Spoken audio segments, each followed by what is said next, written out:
اعوذ باللہ من الشیطان الرجیم بسم اللہ الرحمن الرحیم السلام علیکم ورحمۃ اللہ وبرکاتہ۔ محترم سامعین، آج کی ویڈیو میں ہم بات کریں گے حضرت ابراہیم علیہ السلام کے بارے میں۔ حضرت ابراہیم علیہ السلام بہت ہی بلند مرتبہ نبی گزرے ہیں۔ ان کے بعد جس قدر نبی اکرم صلی اللہ علیہ وآلہ وسلم آئے وہ آپ ہی کی نسل سے آئے۔ پیغمبر آخر الزماں حضرت محمد مصطفیٰ صلی اللہ علیہ وآلہ وسلم آپ ہی کی بیٹے حضرت اسماعیل علیہ السلام کے خاندان سے تھے۔ یہی وجہ ہے کہ مسلمان اب بھی حضرت ابراہیم علیہ السلام کی ملت کہلاتے ہیں۔ آپ جس وقت دنیا میں تشریف لائے اس وقت نہ صرف بت پرستی کا بڑا زور تھا، بلکہ اس زمانے میں بادشاہ نمرود بھی اپنے آپ کو خدا کہلاتا تھا اور لوگوں سے اپنی پوجا کرواتا تھا۔ حضرت ابراہیم علیہ السلام کے بارے میں اللہ تبارک و تعالیٰ نے قرآن مجید میں مزید یہ بھی کہا ہے کہ نبی اکرم صلی اللہ علیہ وآلہ وسلم کے اسوہ حسنہ کے بعد حضرت ابراہیم علیہ السلام کے اسوہ حسنہ پر بھی عمل کرنے کا زور دیا گیا ہے۔ سب سے دلچسپ بات یہ ہے کہ آپ کے والد آزر صرف بت پرست ہی نہ تھے بلکہ بت گر بھی تھے۔ وہ بت بناتے تھے، لوگ ان سے ان خداؤں کو خرید کر لے جاتے تھے اور پھر ان کی عبادت کرتے تھے۔ قرآن مجید میں اللہ تبارک و تعالیٰ نے ارشاد فرمایا کہ جب ابراہیم علیہ السلام کہہ رہے تھے وَإِذْ قَالَ إِبْرَاهِيمُ لِأَبِيهِ آزَرَ أَتَتَّخِذُ أَصْنَامًا آلِهَةً کہ اے میرے والد آزر کیا بت کو کیوں بناتے ہیں۔ حضرت ابراہیم علیہ السلام ابھی بچے ہی تھے کہ وہ اپنے باپ کے کام کو دیکھ کر سخت حیران ہوتے تھے۔ جن بتوں کو ان کے والد بناتے تھے جو کہ ہلنے جلنے میں بھی معذور اور محتاج تھے، کس قدر احمق ہیں یہ لوگ جو ان بے جان مورتیوں کو خدا سمجھ رہے ہیں، یہ ہمیشہ آپ دل میں کہا کرتے تھے۔ محترم سامعین، حضرت ابراہیم علیہ السلام جب پختہ عمر کے ہو گئے تو ان کا یہ عقیدہ بھی پختہ ہو گیا کہ لکڑی، پتھر اور مٹی کے یہ بت کوئی حقیقت نہیں رکھتے۔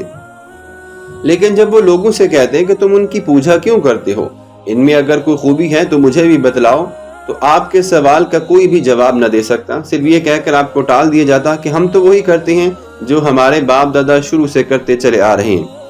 ایک دن ان بت پرستوں کا شہر سے باہر کو میلہ تھا، تمام لوگ میلے میں گئے ہوئے تھے۔ حضرت ابراہیم علیہ السلام کو ایسے میلوں سے کوئی دلچسپی نہیں تھی، اور اگر کسی نے میلے پر جانے پر اصرار بھی کیا تو آپ نے صاف انکار کر دیا۔ جب سارا شہر خالی ہو گیا تو آپ نے بت خانے کے تمام بتوں کو توڑ پھوڑ دیا اور بعد میں کلہاڑی سب سے بڑے بت کے کندھے پر رکھ دی۔ شام کو جب یہ لوگ واپس لوٹے اور انہوں نے اپنے خداؤں کی یہ درگت دیکھی تو بہت برف افروختہ ہوئے اور تلاش کرنے لگے کہ یہ حرکت کس نے کی ہے۔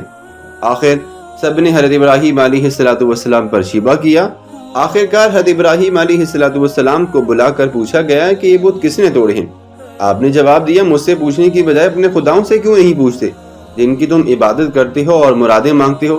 پھر فرمایا کہ دیکھو کلہاڑی تو بڑے بت کے کندھے پر رکھی ہے، اس لیے اس سے پوچھو کہ کہیں اس نے تو تمہارے جھوٹے خداؤں کا صفایا نہیں کر دیا۔ حضرت ابراہیم علیہ السلام نے اپنے باپ کو بت پرستی سے روکا۔ اس پر ان کا باپ سخت ناراض ہوا اور کہا اگر آئندہ آپ نے مجھ سے کوئی ایسی بات کی تو میں آپ کو سنسار کر دوں گا، اور کہا کہ تم میرے پاس سے ہمیشہ کے لیے چلے جاؤ۔ آپ نے باپ کو سلام کیا اور فرمایا کہ میں چلتا ہوں اور تمہاری مغفرت کے لیے دعا کروں گا۔ جب حضرت ابراہیم علیہ السلام کو کامل یقین ہو گیا کہ مٹی اور پتھر کے یہ بت خدا نہیں ہو سکتے تو آپ سوچنے لگے کہ آخر خدا ہو کون سکتا ہے۔ رات جب نیلے آسمان پر چمکتے ہوئے ستارے دیکھے تو سوچنے لگے کہ یہ چمکتے دمکتے ستارے ہی شاید خدا ہوں گے، مگر تھوڑی دیر کے بعد جب ستارے بھی غائب ہو گئے تو حضرت ابراہیم علیہ السلام سوچنے لگے کہ جن چیزوں پر زوال آ جائے وہ خدا نہیں ہو سکتی۔ اور اب آپ نے چمکتے ہوئے چاند کو دیکھا تو کہنے لگے کہ ستارے تو نہیں، یہ چاند ضرور خدا ہو سکتا ہے، مگر وہ بھی جب غائب ہو گیا تو آپ کہنے لگے کہ یہ بھی خدا نہیں ہو سکتا، اور اگر خدا مجھے ہدایت نہ دیتا تو یقیناً میں گمراہ ہو گیا ہوتا۔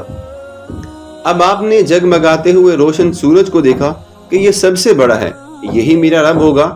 لیکن شام کو جب وہ بھی غروب ہو گیا تو آپ نے فرمایا اے قوم، میں ان تمہارے معبودوں سے سخت بیزار ہوں جن کو تم خدا کا شریک ٹھہراتے ہو، اور فرمایا کہ میں اس خدا کی طرف متوجہ ہوتا ہوں جس نے زمین اور آسمانوں کو پیدا کیا اور میں مشرک نہیں ہوں۔ اس پر حضرت ابراہیم علیہ السلام کی قوم آپ سے سخت ناراض ہوگی اور ان سے جھگڑا کرنے لگی۔ آپ نے ان سے فرمایا کہ تم مجھ سے خدا کے متعلق جھگڑا کرتے ہو جس نے مجھے توحید کا سیدھا راستہ بتایا، اور میں تمہارے ان معبودوں سے ہرگز نہیں ڈرتا، اور میں تمہارے ان جھوٹے خداؤں سے ڈر بھی کیسے سکتا ہوں جبکہ تم ان چیزوں کو خدا کا شریک ٹھہرانے سے نہیں ڈرتے جن کو حق سمجھنے کے لیے اللہ کی طرف سے تمہارے پاس کوئی دلیل بھی نہیں ہے۔ جب وہاں کے بادشاہ نمرود کو پتہ چلا تو اس نے حضرت ابراہیم علیہ السلام کو دربار میں بلایا اور آپ سے جھگڑنے لگا۔ حضرت ابراہیم علیہ السلام نے فرمایا کہ میرا خدا تو وہ ہے جو مارتا بھی ہے اور جلاتا بھی ہے اور زندہ بھی کرتا ہے۔ نمرود نے کہا یہ کون سی بڑی بات ہے، یہ تو میں بھی کر سکتا ہوں۔ چنانچہ اس نے ایک ایسے قیدی کو بلا کر آزاد کر دیا کہ جس کو سزائے موت کا حکم ہو چکا تھا، اور ایک بے گناہ آدمی کو پکڑ کر قتل کر دیا اور کہا کہ دیکھو میں نے ایک انسان کو زندگی بھی دی اور ایک انسان کو موت بھی دی۔